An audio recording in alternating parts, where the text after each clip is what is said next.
Hello everyone, welcome back to my channel. In this video, I'm going to show you how to add strike-through or subscript and superscript text in WordPress. So firstly, you have to go to a browser and search for wordpress.com and simply log into your WordPress account.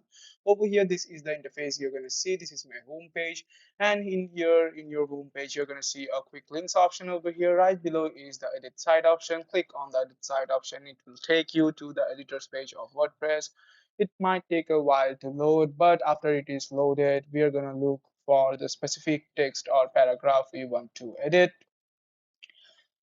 As you can see over here, I'm scrolling down and looking for the paragraph I want to edit. After I have found the paragraph, you can see there is a option, editing option over here right above the paragraph.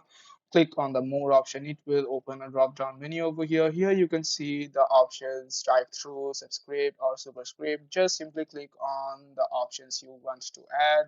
It will reflect it at that moment only. Just make sure that you have selected the text and just apply the changes. As you can see over here, it will reflect the changes at that moment. After you are done editing it and adding subscript, superscript, or strike through in your text in your paragraph, just simply go to the right hand side over here and click on the save button, and it will save all of your actions. And that's how you add strike through, subscript, and superscript text in your WordPress account. So thank you for watching this video. Hope it was really helpful to you guys.